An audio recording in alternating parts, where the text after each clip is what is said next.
cage and on the stage that Barry built, you will see the future stars of MMA. Fight fans, are you ready for a war?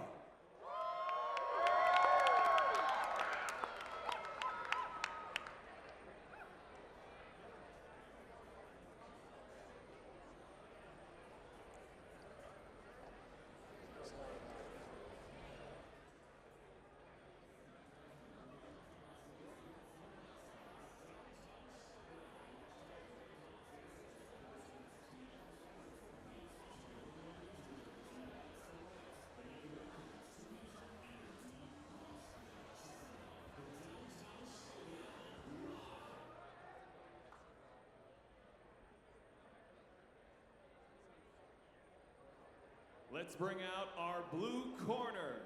Making their way out, Brent Morgan.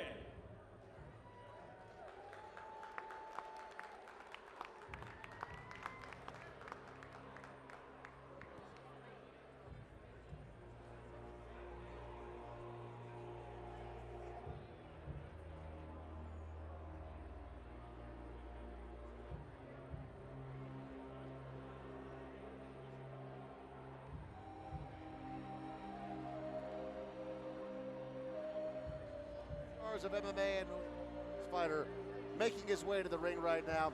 Brent Morgan weighing in at 145 pounds, 35 years old, and he is making his debut tonight.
So Brent Morgan is hailing from St. George, Utah. He is 35 years old. He is a pool plasterer by trade, and again making his debut tonight at 35 years old. To the red corner, Evan Shoemaker.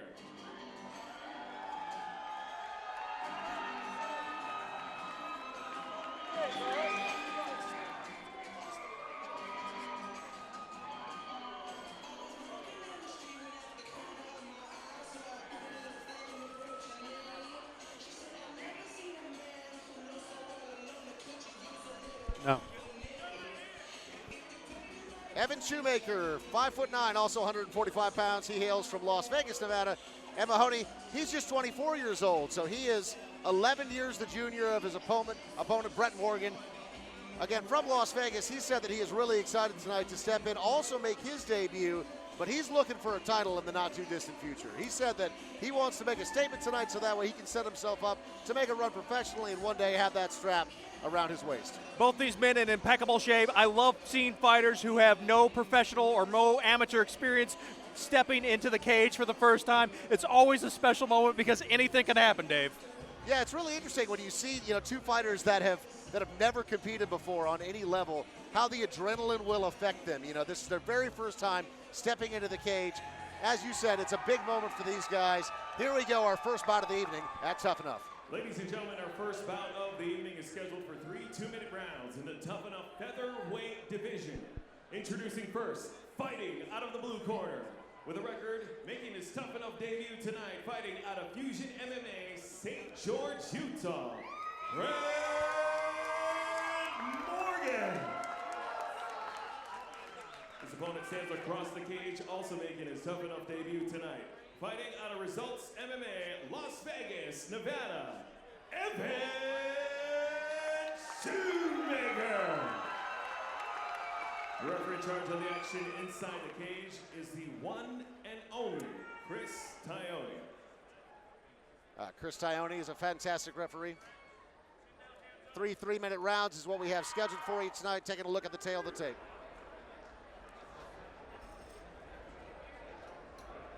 Ready, sir? All right, taking a look at the tail of the tape. 0-0, 35, 24 years old. Brent Morgan, Evan Shoemaker, and here we go.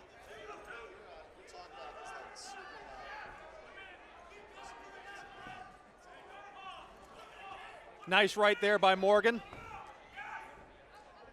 Yeah, and Morgan is pressuring early Mahoney. He's looking for the takedown here on Shoemaker, and although the pressure looked good early on, he was getting some effective strikes in there, and it looked like he was going to be able to press him up against the cage. Nice defense there by Shoemaker. There's some interesting knees coming in from interesting angles from Shoemaker as well, while he's up against his back's up against the cage. Careful. And you hear Chris Tione there warning him, watch those knees. In the amateur ranks, no knees to the head. You can throw knees to the body, but you got to be careful. And look at this. Evan Shoemaker has certainly turned the tide here.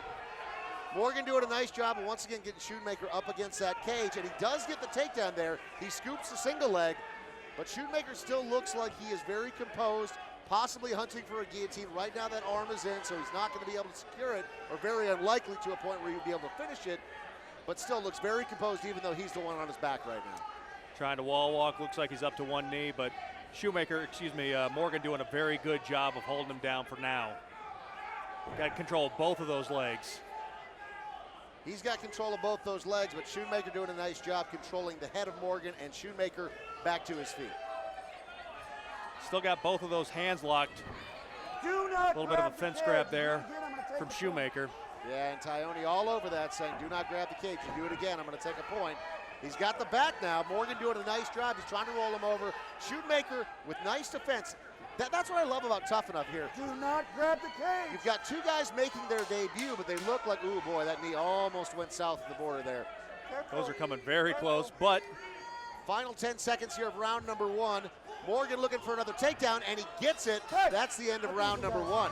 very persistent round there from Morgan. He was doing a very good job of controlling Shoemaker and just continuing to push either for the single or for the double throughout that entire round, Dave. Yeah, and Shoemaker, as we mentioned, he looked very composed. He never looked like he was out of his element, but if I'm scoring that round, and we will have a fake scorecard here, I'm giving round number 1 to Brent Morgan. He controlled the position throughout the round. It's difficult to get a couple of takedowns when you only have 3 minutes on the clock to do so. His pressure worked for him.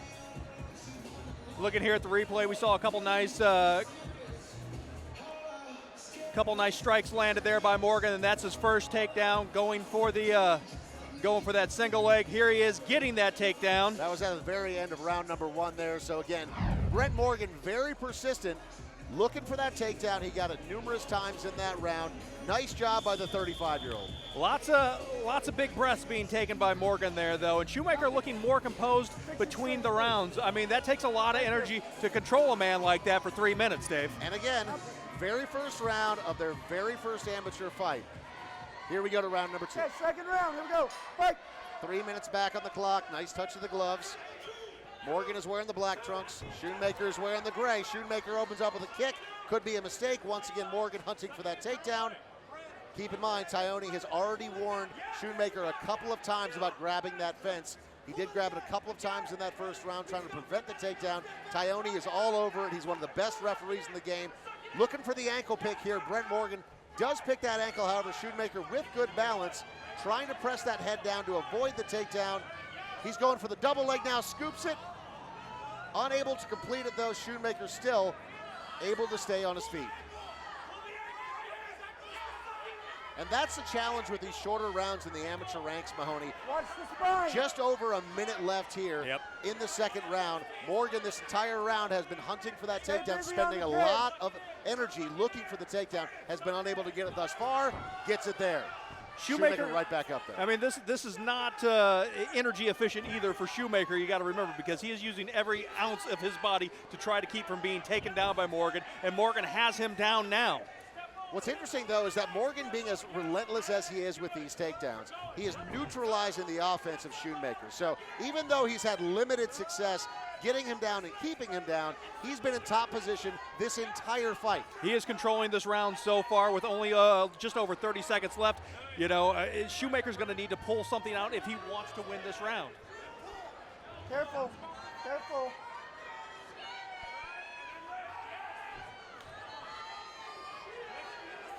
Just constant pressure there from Morgan, Dave. Now he's going at his knee. Some knee strikes to Shoemaker's knee. Back out. Here we go. All right, Tyone breaking him up. He wants to see more action. Final 10 seconds here of round number 2. Shoemaker with an inside leg kick. Not much of a connection there. Kick to the body. That one lands. Nice That body is kick. round number 2. However, again, Brent Morgan, his strategy of going for the takedown and being relentless trying to get it is working. We have no idea what sort of arsenal when it comes to offense Evan Shoemaker even has at this point. He's been totally stifled by Brent Morgan just pressing forward and getting him up against the cage. Shoemaker's doing a very good job of avoiding damage on the ground, but he's not able to just create or generate any offense. Taking a look at the replays here, the action from round number 2, very much like we saw in round number 1. It was Brent Morgan pressing the action, getting Brent Shoemaker up against that cage. Did a very nice job again of neutralizing that offense. Deep breaths from both of these guys. You know, first time you got that big adrenaline dump, you're in Las Vegas. Some you're bright under lights of Las Vegas, yeah. These lights are bright here at Tuff-N-Uff. Downtown Las Vegas Event Center, we're headed into the 3rd and final round. Can Evan Shoemaker, with just 3 minutes left on the clock, do something to pull out a win in this fight? In my opinion, he's going to need a finish here, Mahoney. I agree with you 100%, Dave. 3rd and final round, here we go. Last round, guys. Last round. Fight. Nice show of sportsmanship there. Smile on the face of Evan Shoemaker. Tries to throw a couple of strikes. Morgan once again pressing forward. Shoemaker is going to have to start backing up in a different fashion. He can't back straight up. He's been doing that the entire fight. It's been ineffective. He's going to have to start cutting angles and getting away from that direct pressure of Brent Morgan. Otherwise, this is going to happen again. Real Morgan, nice left there landed by Morgan. Yeah, and Morgan is being deliberate with his strikes now. He's not just being a one-trick pony. He's not just looking for that takedown. He's willing to stand there and exchange, which is a bit of a gamble because it makes him susceptible to things like the knockout. Shoemaker there with a high kick that just grazes the bridge of the nose of Brent Morgan. Nice body kick there from Shoemaker, caught by Brent Morgan, presses him up against the cage. I think that kick went through the beard. It's a tough beard to get through, man. I think it looks like a Brillo pad. Just over a minute left here in the 3rd and final round. Again, Shoemaker is going to need a finish if he wants to win this one. Spinning kick misses, so does the counter punch from Morgan. Both fighters slowing down a little bit. They've had a grueling 2 rounds. Shoemaker looking at his corner, kind of getting distracted momentarily. Yeah, he's been looking at his corner. He's been looking up at the clock. I mean, he looks pretty composed, but I think that, oh man. Is Morgan rocked here? Something's Just going over 35 seconds left, and it looks like that punch may have caught Morgan. He did appear stunned for a second. He's continuing to walk forward, picks the leg, catches the kick, gets the takedown. If he is rocked, he's going to want to neutralize him and neutralize him quick here. Shoemaker grabbing the cage hard. It's just so instinctive to grab that cage, though, especially in your first fight ever. Yeah, I mean, when you're a professional with 22 fights in the UFC, you have no excuse. But fight number 1 in the amateur ranks, like you said, instincts sometimes kick in. Morgan looking for this last takedown with the final few seconds. That is the end of the 3rd round, and Brent Morgan at 35 years old comes out here and says, look, I'm not necessarily trying to make a run into the professional ranks. I just want to test myself out. Started a couple of years ago in mixed martial art. By day trade, he is a pool plasterer. He's also a family man.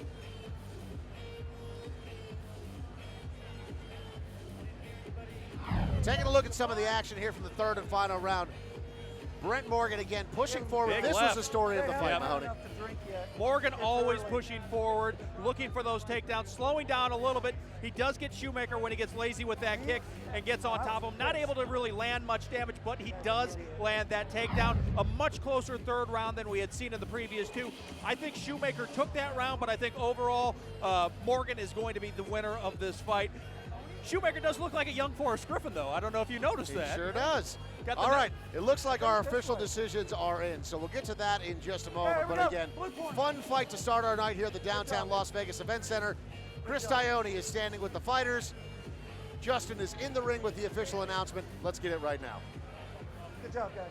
Ladies and gentlemen, after 3 rounds of war, we have your winner by unanimous decision, the blue corner, Brent And Brent Morgan getting himself the big victory tonight, a dominant 3 rounds. He pressed forward. He looked great throughout the entire night, throughout that entire fight, rather. And the takedown game worked for him. That's exactly what we expect his game plan was coming into this, with a 35-year-old walking out victorious. We got 2 more fighters making their debut up next here at Tuff-N-Uff.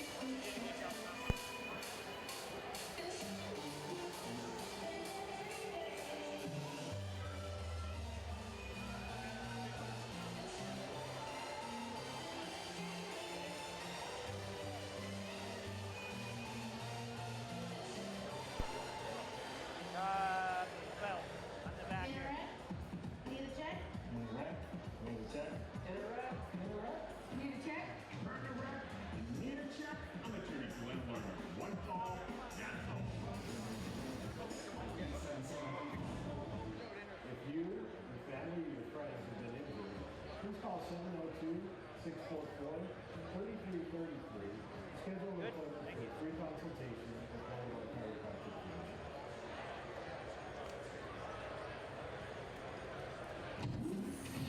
At Sport Clips, we are constantly looking for ways to bring the game to you. That includes our relaxing shampoo.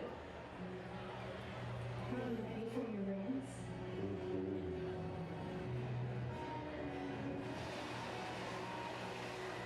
Maybe we should leave it like it is. The Sport Clips MVP experience. Great haircut, relaxing shampoo, and legendary hot steam towel. Sport Clips, it's good to be a guy.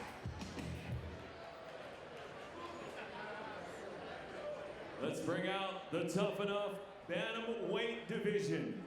Making their way to the blue corner, James Hoff.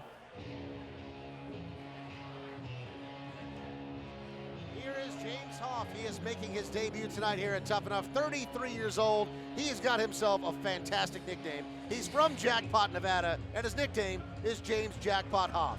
Love it. I mean, perfect, right?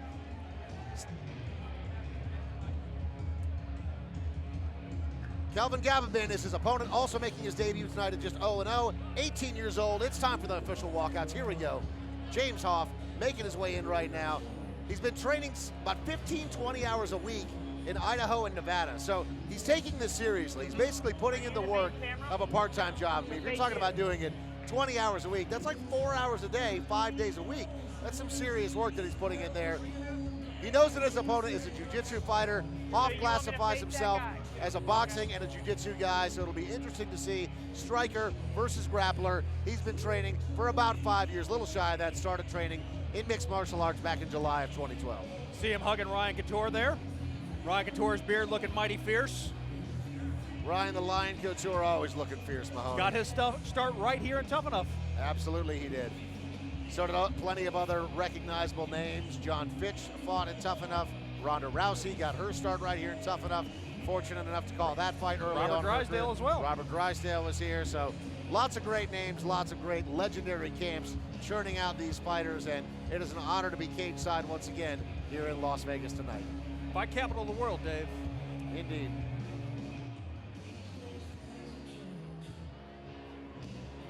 James Hoff set to make his debut in the Tuff-N-Uff cage for the very first time tonight. And now making his way to the red corner, Calvin Agabin. Calvin Agabin, 18 years old, stands 5'3", so he will be considerably shorter.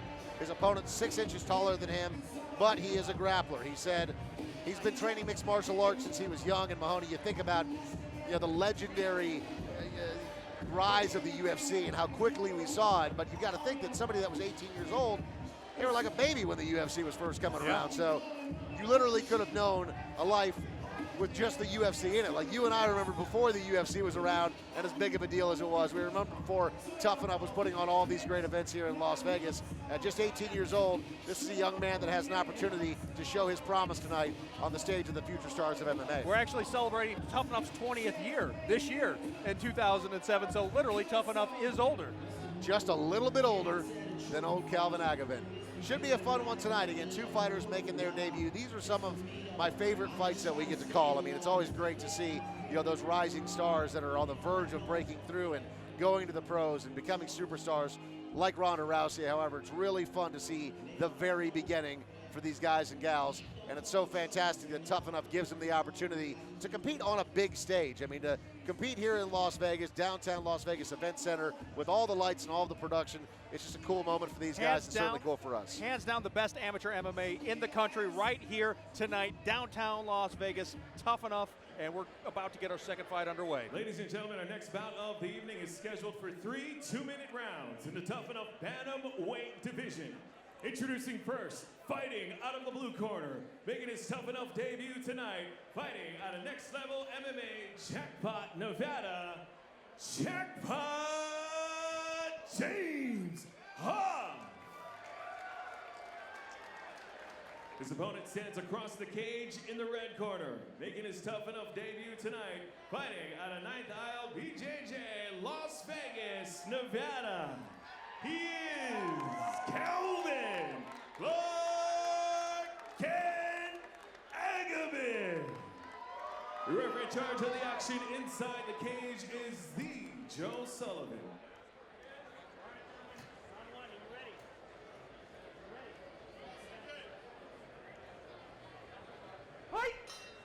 15 years age difference between these two fighters, Dave. James Huff is wearing the black trunks. Calvin Agabin is wearing the white with the red and the blue trim. And early on, we get some action here.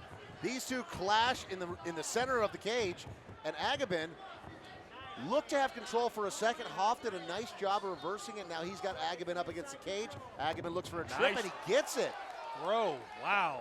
Man, that was a sharp move. He's already got the back here. A full 1 minute and 33 seconds remaining, trying to soften him up with some punches. Those are landing. Huff looks tough. He's hanging in there, and Agabin is riding high, but does a nice job spinning it over. He now has full control of the back. What he's going to try to do is gain more control, though, so that way he's able to square up and potentially get that arm underneath that chin. The challenge with being a jiu-jitsu fighter in the amateur ranks is that you only have 3 minutes to do your work. You don't have a full 5 minutes like in the pro ranks. But here you go, Agabin, does he have it underneath the chin? It's close. He did lose one of the hooks that he had in there.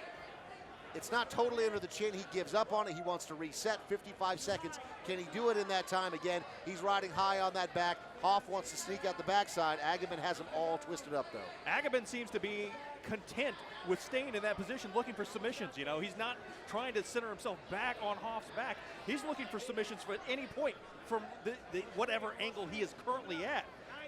Just 30 seconds here in round Going number one. Now Agabin's got the arm. Can he stretch it out? No.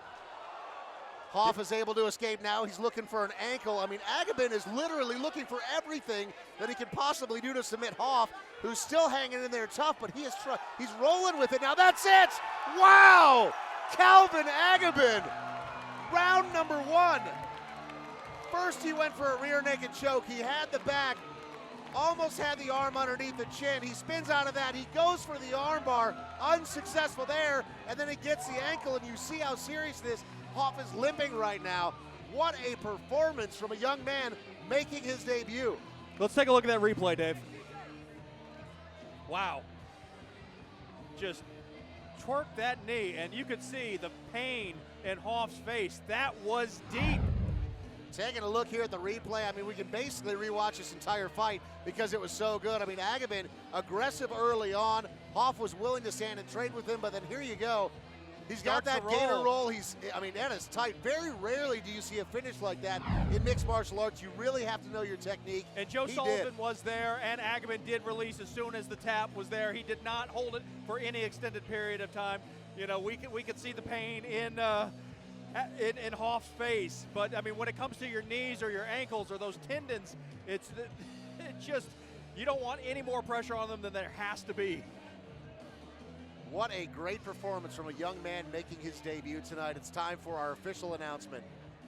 18 years old, incredibly impressive. Yeah, right, at 18. Bright future on this one.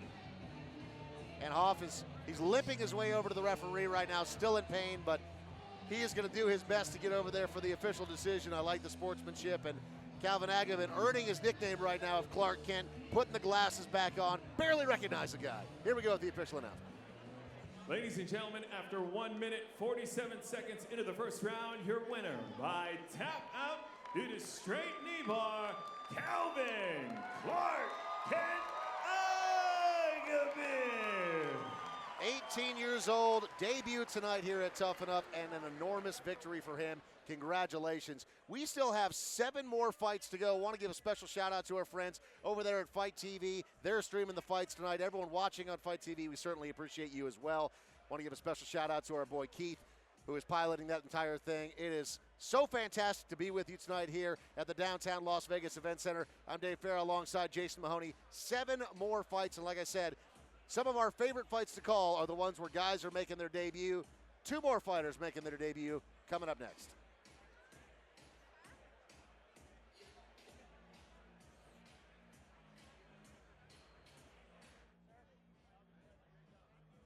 Brings me back the old Frank Shamrock, Jeremy Horn days.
Let's bring out the Tuff-N-Uff light heavyweight division. Making their way to the blue corner, Billy Elicana. Taking a look at the tail of the tape. This is a good one, Mahoney. We have got 2 guys making their debut. Tipping the scales in the light heavyweight division. Billy Elicana is going to be joining us from Apple Valley, California. Fights out of the state of Nevada. And then Art Arizona also going to be making his debut tonight. Stands at 5'11", 31 years old. Victorville, California is where he's from. Fights out of Las Vegas too. Here we go with our first corner walking in at the downtown Las Vegas Event Center.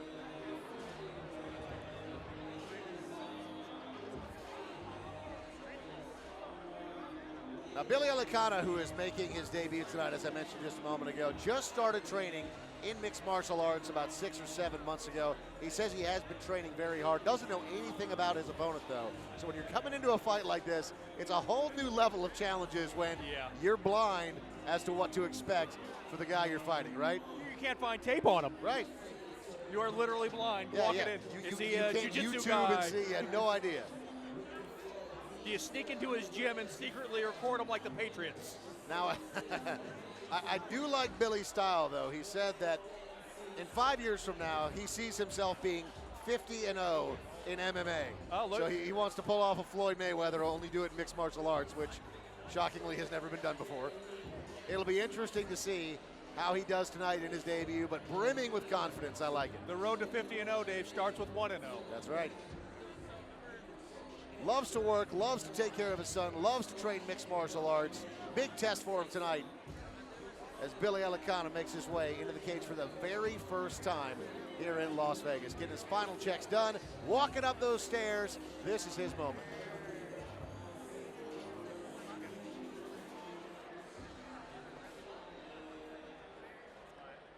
And now making their way to the red corner, Art Orvanza.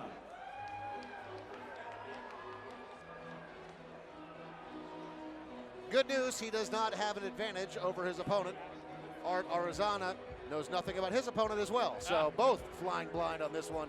Says his hero is Wanderlei Silva. 5 years from now for him, wants to be in the UFC. So we have two guys with high aspirations. I like this. You know, at 31 years old, he's saying, I'm going to start my MMA career tonight. And at 31 years old, you know, you're getting to the cusp where maybe it's like a little bit late to be starting it, but we look at the story of the great legendary Randy the Natural Couture, who didn't even have his first fight until he was 37 years old. So is it a different time? Yes, but is it possible? You betcha. Again, Art says in 5 years from now, when he is just 36 years young, he expects to be in the UFC. Tonight, again, a big moment for him. Anything's possible in mixed martial arts, Dave. Anything.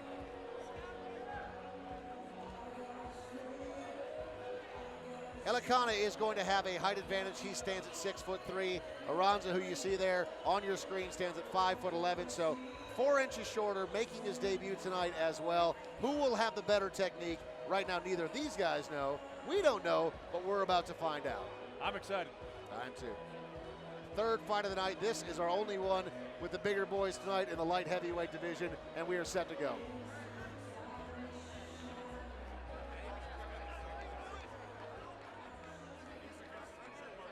Ladies and gentlemen, our next bout of the evening is scheduled for 3 two-minute rounds in the Tuff-N-Uff light heavyweight division.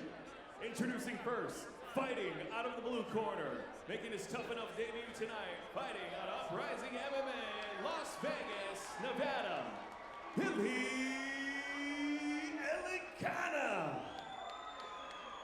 His opponent stands across the cage in the red corner, also making his Tuff-N-Uff debut tonight, fighting out of Renzo Gracie, Las Vegas, Nevada, Art Hongo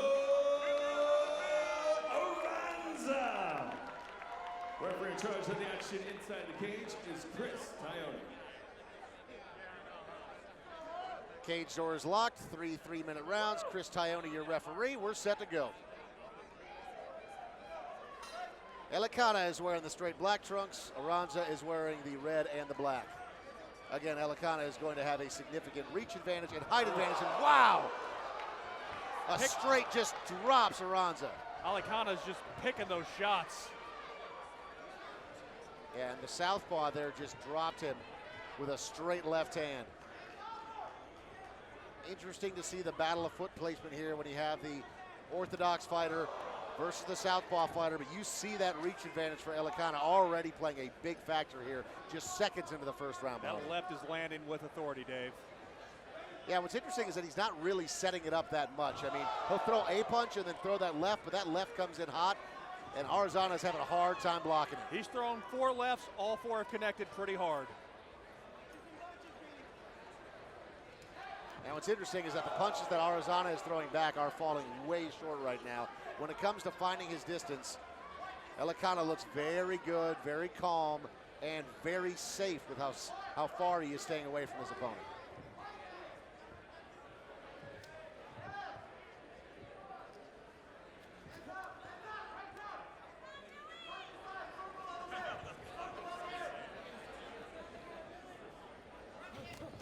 Elikana doing a good job of conserving his energy and picking those shots as he briefly collides with Chris Tione.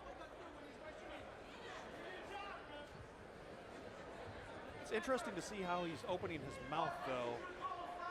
Yeah, you got to be careful with that. It makes you much more susceptible to a knockout. You get tagged there, you're going to sleep with your mouth open. Not that Arizona looks like he's really threatening right now, but you got to be careful. And again, Elikana doing a nice job landing a couple of shots there, not taking any damage in collateral. Nice. Final 10 seconds here of round number 1, and again, Elikana just pushing forward, landing big shots. Chris Tione watching the clock closely. That is the end of round number 1. I mean, if you saw Alejandra, he set it up, he throws that right jab, and then comes up with that left, I mean, every single time, and it was landing 90% of the time. He does not look like a guy making his debut tonight. No, he does not. I tell you what, man, he looks very comfortable in there, very calm. He also doesn't look like a guy who started training in mixed martial arts 6 or 7 months ago. Wow. So here you go. Here's some of that action from round number 1. Just that straight left dropped Arizona early on in round number 1. Does a nice job moving the legs out of the way to throw a little bit more punishment. Almost every time that straight left connected, it was with authority. Not every time did he get that big drop like he did right there. Yep. However, that was a big moment for him early on in the fight. Certainly gave him enough confidence to continue pressing forward. Round number 2, will we see that same dominance? The composure that he showed in that first round is very impressive of a guy making his debut tonight. Here we go, on to round number 2. Cage doors being shut right now. 3 more minutes on the clock. And we're off. Second round. Here we go. Fight.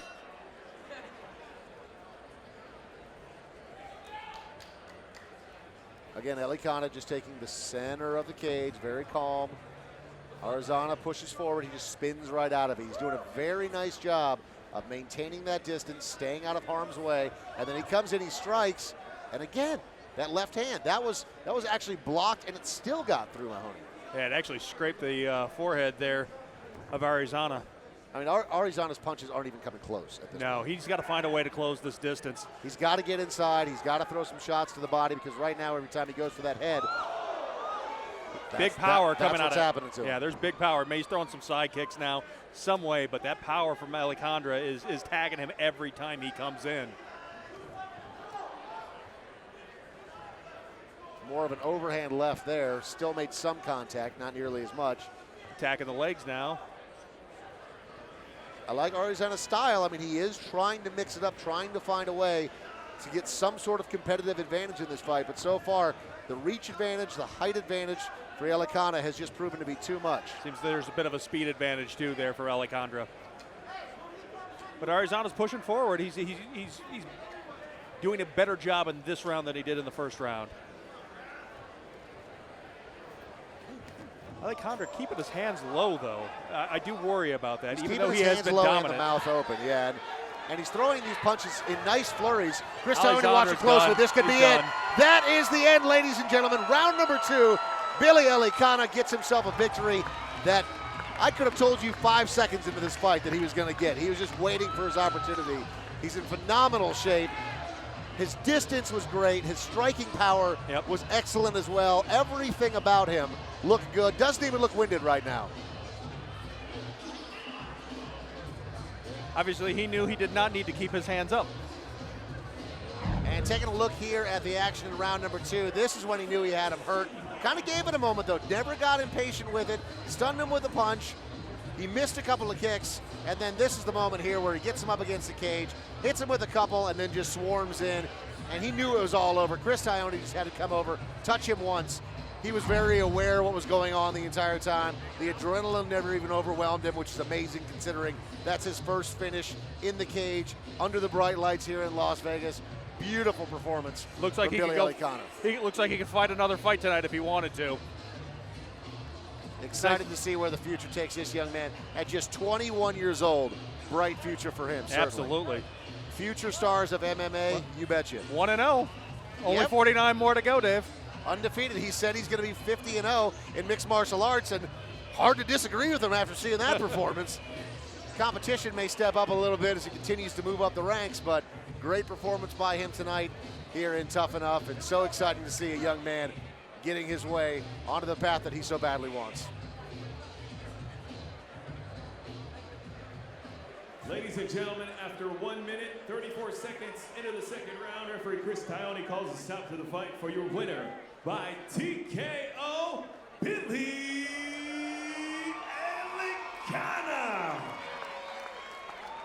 And there's just some fighters that you see, Mahoney, where you go, yeah, that kid has the potential to be a future star of MMA. And remember that name, Billy Elikana, now 1-0, but I am excited to see what the future holds for him.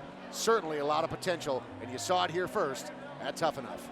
We're coming back with more in the welterweight division.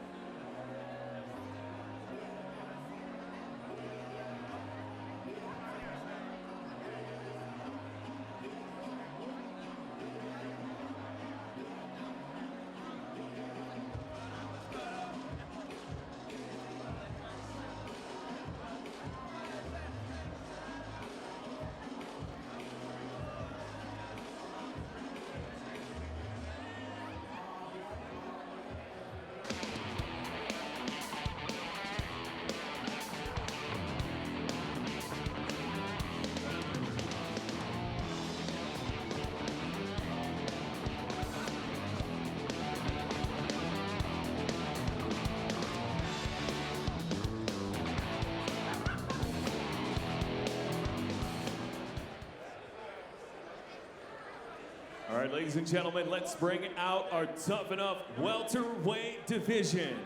Making their way to the blue corner, Ryder Newman.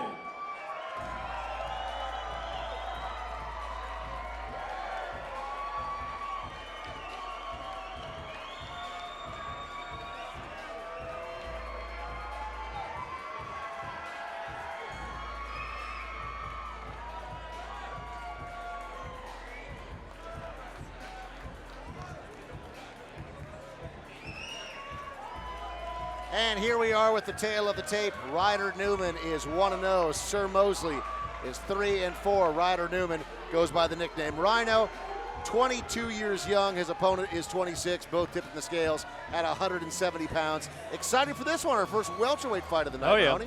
Newman coming out of Extreme Couture, one of the most storied gyms in all of mixed martial arts right here in Las Vegas. Yeah, and he gets it, man. He's a wrestler. He says, look, my specialty is wrestling. I'm going to go train at Extreme Couture, which is certainly one of the best in the entire world when it comes to training up elite wrestlers. When you have that influence of Randy the Natural Couture, even though he's traveling the world making movies and being a superstar in his own right, he still has a hold of that gym. He's got a great team that really coaches these guys up. Eric Nixick over there, we see him working with some of the pros and does a great job coaching up the amateurs as well. There's so many great guys at Extreme Couture that it's an honor to watch these young men that are coming up, finally ready to make their amateur debuts, because we know that the guys at Extreme Couture take it seriously, setting them up for this moment. Absolutely, Dave. And if you look throughout the crowd, lots of local support here. Yeah, big pop for Ryder from the local Newman. crowd. And if you look over there, you can see Sean Shelby. Sean Shelby, of And course, now making matchmaker their for way to UFC. the red How about that? corner, Sir Mosley. A lot of big eyes on these fights here tonight. You know, that's the thing, is where else in the world can you go where Sean Shelby of the UFC is going to be sitting cage side? UFC President Dana White is going to be in the house tonight a little bit later on as well. There's nowhere else where you can go as an amateur and get a showcase like this. Sure, Dana White travels around the world and he does his show looking for a fight, and sometimes he may pop into your town, but on any given night here in Las Vegas, you may see the most important guys in the fight business sitting cage side going, I wonder if that guy has it. Big moment for these guys tonight in the welterweight division. Sir Mosley stands at 5'11", so just 1 inch shorter, has a reach of 74.5 inches, fighting out of Torres MMA Sports right here in Las Vegas, working with some great guys over there as well. When it comes to wrestling and grappling, they're some of the best in the business too, so it'll be fun to see these two compete at a high level in the amateur ranks. Sir Mosley claims that he is a stand-up fighter, so we've got a kind of mismatch of fighters. We've got grappler versus striker. Again, should be interesting to see where this fight takes place. We'll take it up to the ring announcer. Ladies and gentlemen, our next bout of the evening is scheduled for 3 2-minute rounds in the Tuff-N-Uff welterweight division. Introducing first, fighting out of the blue corner with a record of 1 win and no loss. Fighting out of Extreme Couture, Las Vegas, Nevada, Ryder Newman. His opponent stands across the cage in the red corner with a record of 3 wins and 4 losses. Fighting out of Torres MMA Sport, Las Vegas, Nevada, by way of San Bernardino, California, Sir Mosley. The referee in charge of the action inside the cage is Joe Sullivan. 3 3-minute rounds. Cage door is shut. Here we go. Round number 1. Future stars of MMA. Sir Mosley is wearing the black, the red, and the white.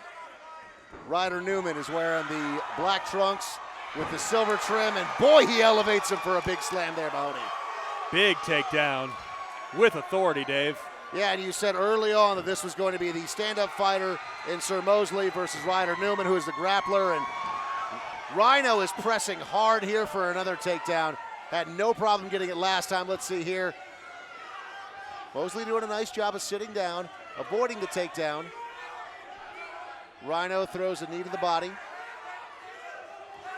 Nice knee there by Mosley. Mosley answers back.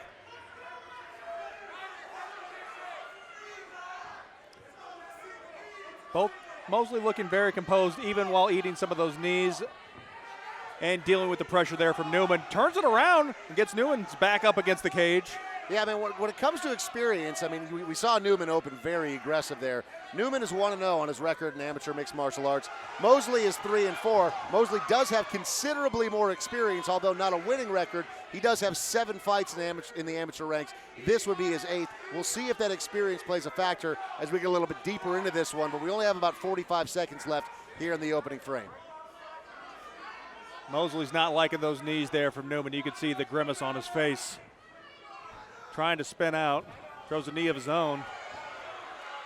And Newman is relentless, and he gets the takedown once again. He ends up in the top position.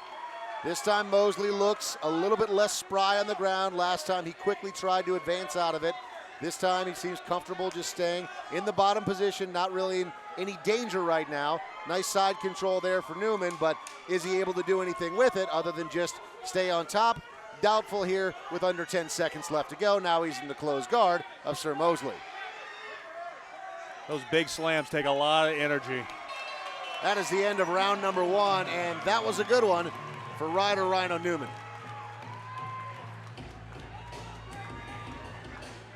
All right, so if you're the corner of Sir Mosley, what are you telling him right now? Because he's got to change up his style enough where he avoids the takedown, but when it's as powerful as it has been from Ryder Newman, it's difficult to do. I mean, let's take a look at this takedown. This is the first one. He even had a bit of a fence grab there, and still Rhino was able to put him on his back. It's a difficult spot to be in. And here's the other one near the end of the fight where he puts him on his back again. You got to tell him you got to stay away from that, but he's having a hard time finding that distance to exchange with Newman. Yeah, he hasn't really been in a position yet where he's found that distance where he can strike without being threatened by that takedown.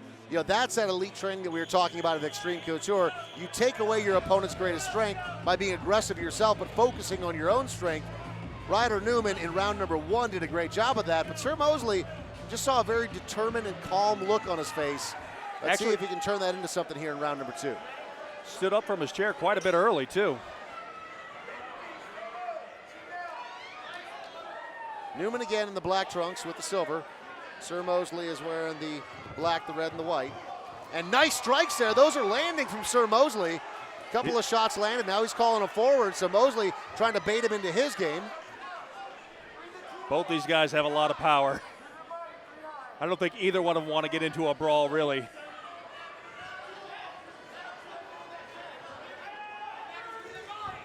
Mosley's kind of flat-footed. And as you see him being flat-footed, we see Newman get there and get the takedown. Yeah, and the takedown is happening right in front of us here at the broadcast booth. He did a nice job of not just getting him on the ground, he also picked that arm. So basically what Sir Mosley was doing is he was using his arm to be able to at least maintain some balance on the ground and instantly recognized. Newman obviously has years of wrestling experience, just instantly grabbing for that arm, taking out that one last bit of support, and here we go. Over a minute remaining in round number 2, and Newman in top position. Yeah, having half guard right now, very dominant position. Mosley doing a good job of not letting him pull back and strike with a lot of power.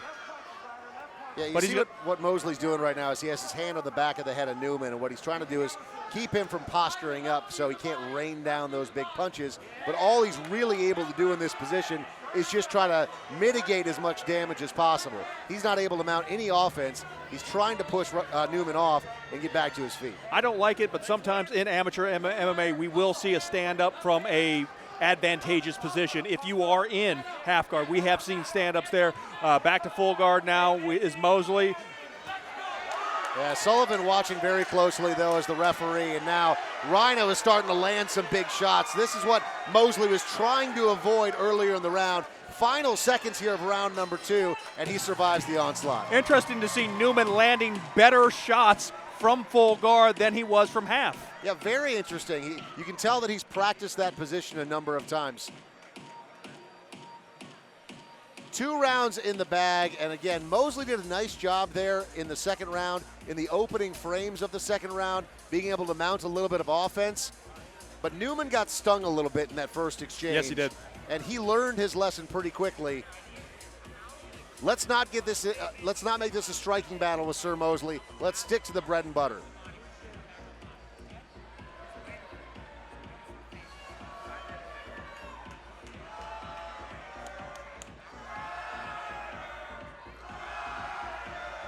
Lots of chance for Rhino here in downtown Las Vegas. The downtown Las Vegas Event Center is rocking tonight. 3 2-minute rounds is our format. We have arrived at our third and final round. 2 more minutes on the clock. Cage door closed, and we are off. Let's see how aggressive Newman gets. On our unofficial scorecard, he is easily up 2 rounds to none. Does he want to be aggressive or does he want to lay back? Again, these 2 minutes can pass you by pretty quickly if you don't start to mount some offense. Sir Mosley on our unofficial scorecard is going to need to finish here if he wants to get the victory.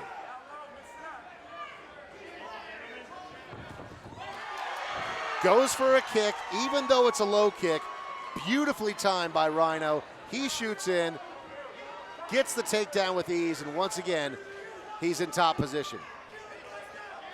Now he's in that closed full guard of Sir Mosley, but as you mentioned, Mahoney, that's where he did the most damage at the end of round number 2. And this is not where Mosley needs to be. He is down 2 rounds. He needs to do something.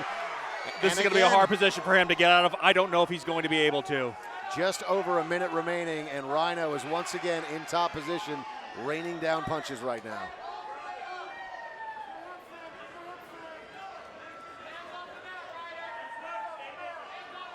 Mosley trying to stifle that offense of Newman, but Newman still fighting his hardest to try to get that right through. Joe Sullivan watching closely. It's Dave Farah and Jason Mahoney. Great to be with you guys tonight here in Las Vegas. Certainly fantastic to be cage side here at Tuff-N-Uff, watching the future stars of MMA, and so far this fight has been all Rhino. Just over 20 seconds remaining in the third and final round.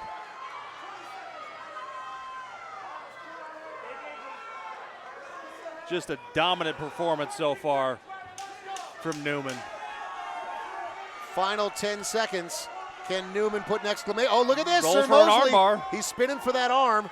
Newman detects it almost immediately. Going to be hard to finish off there in the final 10, and Sir Mosley's not able to do it. Nice effort, though, there at the very end of the fight. I like that he was still hunting, looking for that finish, even though it appeared that he was down and out. That Torres MMA background coming out right there at the end.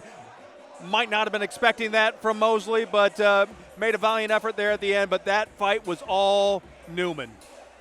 Yeah, Rhino Newman has earned himself a reputation in the amateur ranks. And taking a look here at the replay, you're going to see that takedown. I mean, Rhino knew exactly what he wanted to see, exactly what he wanted to do, rather, throughout this entire fight, and that was to get Sir Mosley to the ground.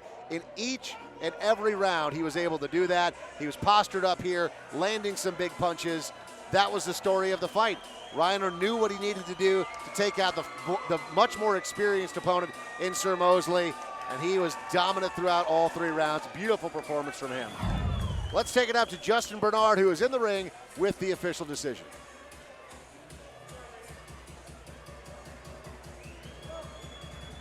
Ladies and gentlemen, after a 3-round war, we go to the judges' scorecard for your winner by unanimous decision. The blue corner, Ryder Newman. Telling you, Mahoney, we are seeing some real future stars of MMA. Certainly looks like it, right? Ryan Newman looked excellent. I could easily see him making the ranks up through the smaller MMA organizations and possibly ending up in the UFC someday. So there you go. He improves his record to 2-0. We have got more fights coming up. We're dropping it down to 145 next. This is the future stars of MMA. Taking a look here at some of the action from the fight. Ryder Newman with Rhino with a big elevation. He had to work for that takedown. He gets it, puts him on his back. Nice big exclamation point. Besides, you can see the Jeff Myers reaction to that takedown right there. Yeah, I mean, anytime you get that big elevation, it really puts an exclamation point on it. And Rhino right now in the ring with the president of Tuff-N-Uff. That is Brian, who has brought a whole new life to this organization. It's fantastic to see him as a part of this league as well. And again, an honor to be sitting cage side with you guys tonight, calling these fights. We got more coming up next from Las Vegas.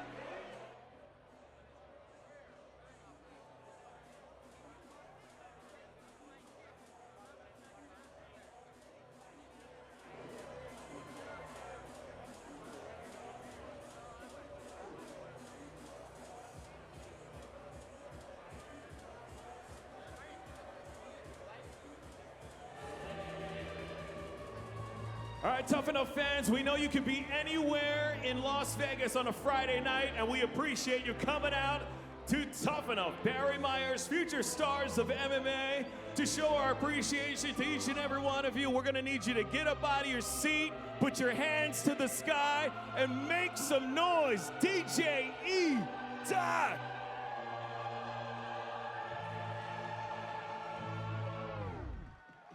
Arrested?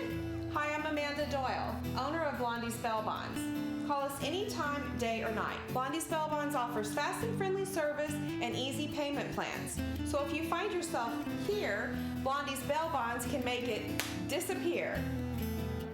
Give us a call at 702-388-9100.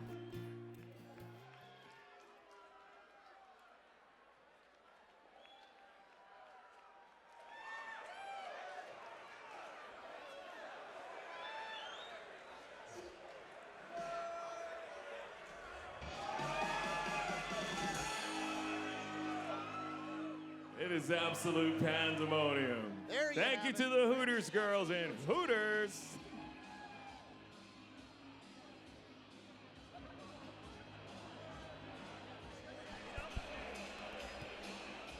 There you have it, Mahoney. Randy, the natural couture, is sitting cage side. Always an honor to see him and hang out with him, and he just saw one of his fighters go in and dominate. UFC Hall of Famer here, cage side tonight. You never know who's going to show up to a Tuff-N-Uff fight. And what I love about Randy is that he's never too big for doing this. You know, he loves supporting his guys on their way up. Taking a look at the tail of the tape as we move on to our next fight. Justin Hornsley, he fights out of Utah. He is at 1-0-1, and he is going to be challenged by Nick Perez tonight, who is fighting out of Las Vegas. He is 2-2, 145-pound division, both just 21 years old. We are set to go with the featherweights.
So as we saw just a moment ago, Randy the Natural Couture sitting cage side, and now UFC President Dana White has showed up at the fights tonight as he promised he would. You know, anytime that, like I said, that we have high-profile amateur fights happening here in Las Vegas, it's entirely possible that the most powerful man in mixed martial arts will show up and decide to hang out, and that's exactly what Dana has done tonight. Would you say he's looking for a fight, maybe? I mean, it's entirely possible, right? Looking crisp in that white sweater that he's wearing. Always good to see the UFC brass showing up here at Tuff-N-Uff. Yeah, Sean Shelby, as you mentioned, is the matchmaker for the UFC, and he has been sitting cage side the entire night, and now his boss just showed up, old Dana White. So it's great to have Dana here tonight with us. And Dana taking pictures with the fans, too. You know, never too big for the sport. Love that. All right, let's bring out our Tuff-N-Uff featherweight division. Making their way to the blue corner, Justin Hornsley.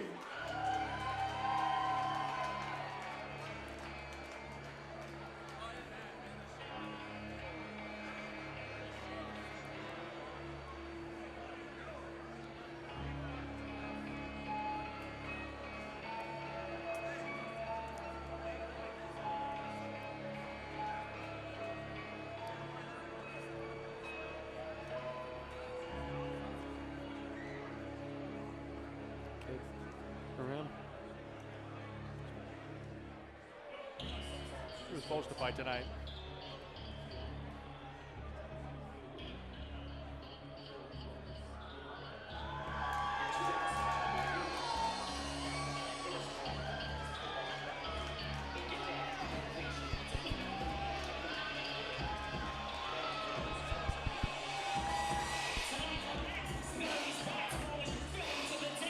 Justin Horsley is making his way to the cage right now, and all of a sudden, I don't know if it's just the excitement in the room because we're getting a little bit later in the night or because the fighters go, oh my God, Dana White's here. All of a sudden, like the anticipation is starting to build in the crowd because Dana was shown here on the big screen, and the fans are more excited because it seems like the stakes are raised a little bit. Your life can change tonight here at downtown Las Vegas at Tuff-N-Uff.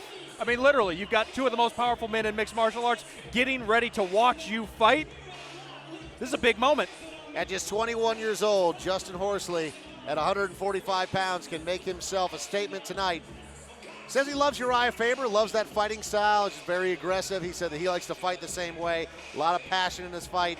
Loves to move forward. Loves to press the pace.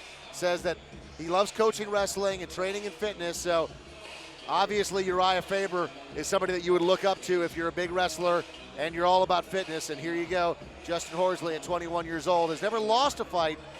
He's 1-0-1 in his amateur ranks, so we'll see what happens tonight as he steps back into the cage. If you're looking for a fighter to model your career after, couldn't find many better than Uriah Faber. At 145 pounds, that is an excellent role model to have. Joe Sullivan doing the final checks there. And there he is, Justin Horsley in the cage tonight at the downtown Las Vegas Event Center. And now making his way to the red corner, Nick Perez. Also 21 years old, fighting out of the School of Hard Knocks right here in Las Vegas.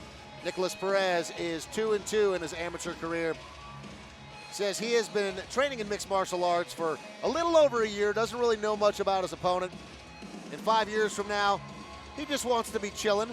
Now, it depends what the definition of that is, sitting on a beach drinking a Corona or riding around in a Rolls Royce like Conor McGregor because you're one of the most outspoken, brash, and famous fighters in the world. I mean, who doesn't want to be chilling 5 years from now? I want to be chilling 5 years from now. I only hope to be chilling 5 years from now. His occupation, he's a prep cook. When he's not training in martial arts, he's working. He's got some work to do tonight. He stands at 5'11", so he'll be the taller fighter by about 3 inches coming into this one.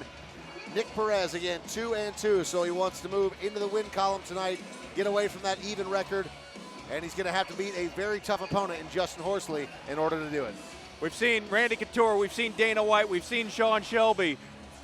Just saw the band Otherwise walk in. Las Vegas Hard Rockers here as well, so celebrity-filled night. Yeah, and I hear that Mahoney's here as well wearing his tracksuit. That guy's cool. That guy sucks. Looking forward to this fight. 145 pounds in the featherweight division. Man, it is so great to be sitting cage side again here at Tuff-N-Uff. Our fighters are both in the cage, and we are set to go. Ladies and gentlemen, our next bout of the evening is scheduled for 3 2-minute rounds in the Tuff-N-Uff featherweight division. Introducing first, fighting out of the blue corner with a record of 1 win, no loss, and 1 no contest. Fighting out of Fusion MMA, St. George, Utah, Justin Horsley. His opponent stands across the cage in the red corner with a record of 2 wins and 2 losses. Fighting out of School of Hard Knocks, Las Vegas, Nevada, Nick Perez. Referee in charge of the action inside the cage is Chris Tione. Horsley is wearing the black trunks. Perez is wearing the red. Cage doors are closed. 3 2-minute rounds. We are set to go. All right, sir, here we go. Fight. Touch of the gloves, and we are off. Nice left there by Horsley. Now again, Perez is the taller fighter. He will have a reach advantage in this one. Horsley doing a nice job, though, of trying to duck underneath those long arms and potentially set himself up for a takedown. Not a ton of feeling out going on right now. Nope, just kind of going for it.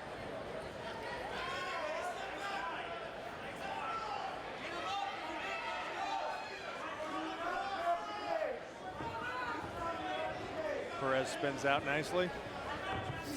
Oh, that right connects just behind the ear of Perez. Another big shot landed there on Perez. Perez showing a good chin so far. Anytime you take a shot behind the ear or on the ear, it can really mess up your Perez is doing a good job, though. He's landed some. Oh, huge right hand from Horsley. It stuns Perez. Perez continuing to maintain his composure, but this could be it. Time. Those Chris landed in Ione the is back calling of the time. head. Those are landing in the back of the head. Perez stands up, says he's okay. Horsley was in the heat of the moment right there. He's throwing a lot of punches. Many of them were landing to the back of the head, though. About 5 times.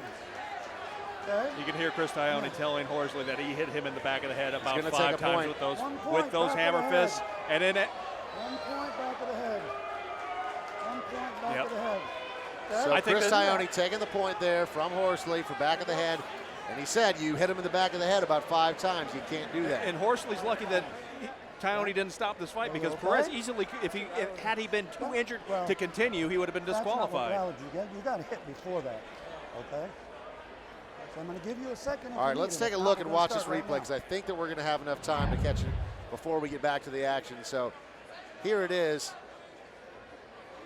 No, I don't think we're going to have enough time to go. Oh, there it is. Yep, so 5 shots are back of the head and referee stepping in. We're coming back live now. And again, Perez in the red, Horsley is in the black. Horsley just had a point taken away from him in a very close round number 1. Horsley throwing a lot of power in that right. There's a couple hematomas starting to form on Perez's face. One above his left eye and one on the right side of his face.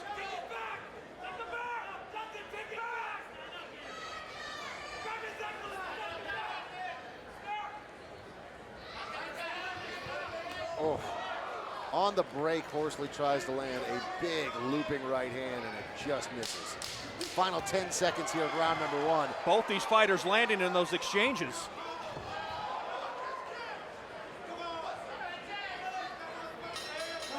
That is the end of round number 1. Really interesting one to score. I mean, it was close. Perez got dropped, so certainly Horsley, you'd think, would have won that round, but Horsley had the point taken. Do you say 9-9? I think we're looking at a 9-9 right. right there. That was a good round. That was a good round for Horsley.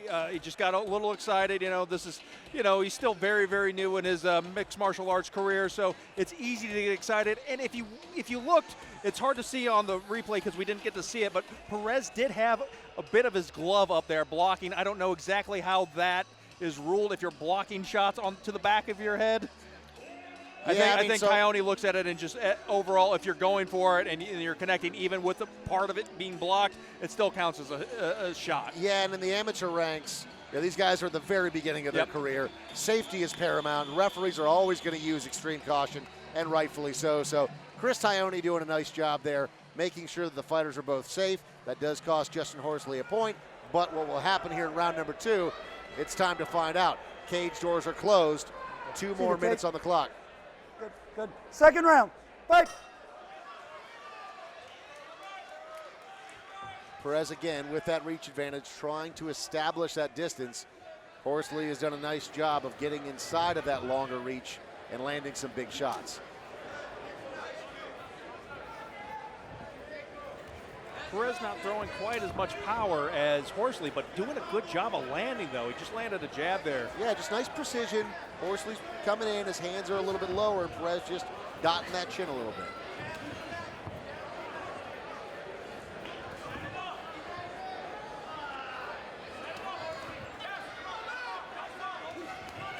Perez circling away from the power of Horsley. Oh, big right hand. Perez now on top. He's landed the big shots. Horsley's stunned. He's going back to his wrestling roots. He's got Perez up against the cage. Boy, that was a big shot. Perez doing a great job landing a hand as Horsley was coming in. Dropped him down to the canvas, but excellent recovery there from Horsley. Big shot there. Keep working on the cage, guys. Stay busy. 50 seconds left here in the second round. Stay busy. Ione telling the fighters to stay busy or he will break this up. Horsley looking for that takedown, and he gets it. Nicely done. Big deep breaths from Perez.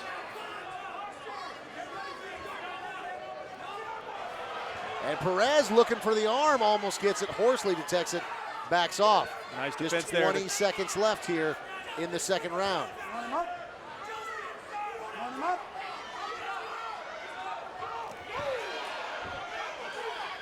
Perez has to be careful about when Horsley's on the ground because he cannot land those kicks to the head. Horsley doing a good job of tying Perez up right now as the round comes to an end. Landing a couple of more shots there as the round comes to a close. That's a Boy, tough one to call. That's a really tough one because Perez did a nice job. He dropped Horsley, but then Horsley got the big takedown. It really depends what the judges are looking for tonight, right? Almost always you would say if you catch someone with a punch or a kick and you drop them, that's going to count more than a takedown. But interestingly, the whole second half of that round is where Horsley was stunned. He gets caught right there, and that's where he gets dropped, right? And that's the most significant damage so far that we saw in that round. But then Horsley turns it around, and this is what I'm talking about. The whole second half of the round, he controlled the action. So the first half, they were kind of feeling each other out before Perez got that big shot, and then Horsley was the one laying the big punches here. You know, it's so close. But I always give striking a little bit more of an edge when it comes to scoring and grappling than grappling. I would have to give that round to Perez. I would give the round to Perez as well, and the reason why is because Horsley was in real danger of being finished in that moment. Big smile on Perez's face as this third round's getting ready to start, but I wouldn't be shocked if a couple judges gave that round to Horsley because it was so close. Third and final round. Cage doors closed. Here we go. Two Last more minutes round, on the guys. clock. Let's do it.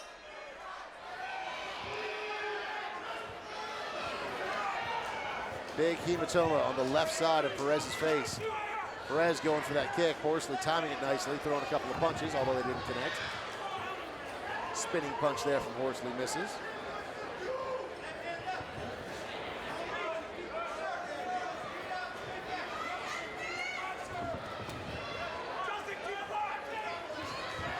Perez using that length there, doing a nice job. Was backing up and then hopped into a punch. It was just a jab. Again, not big damage, but enough to score points. Well, we've seen that Perez can't hurt Horsley. We saw that in the last round. Spinning kick to the body there. Did land from Horsley, but not much damage. Horsley looking for the takedown. Gets it. That's exactly what Horsley needs to do. He talked about his wrestling coming into this fight, how that's his base.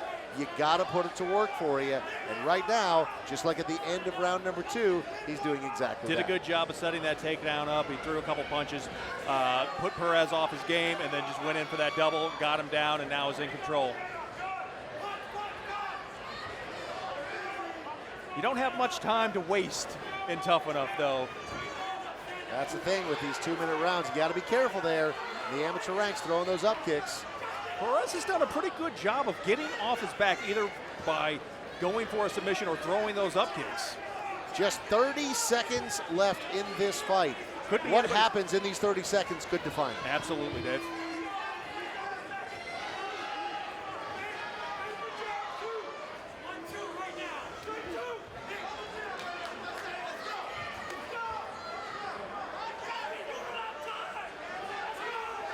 Neither fighter wanting to make a mistake. 10 seconds to go.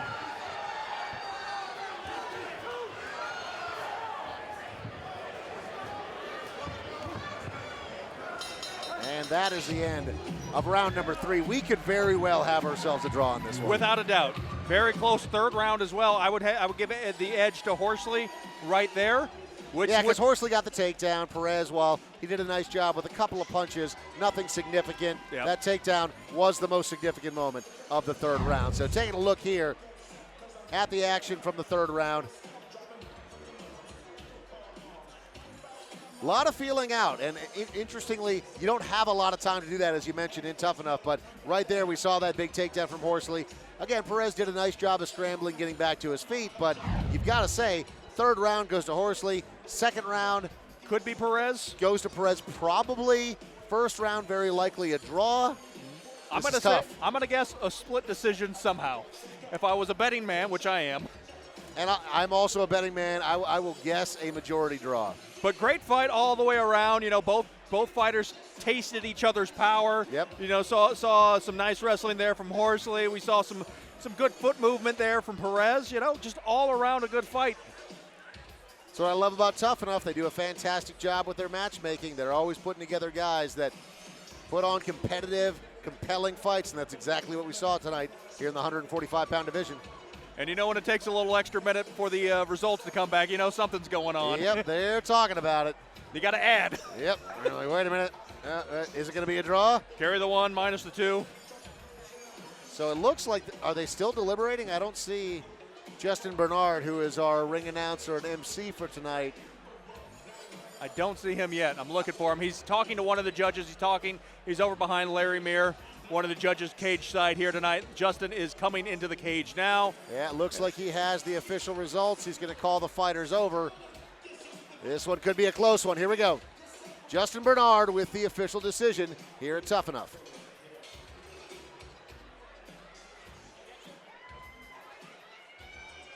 Ladies and gentlemen, after a back-and-forth war for 3 rounds, this fight is a majority draw. Let's hear it for Justin Horsley and Nick Perez.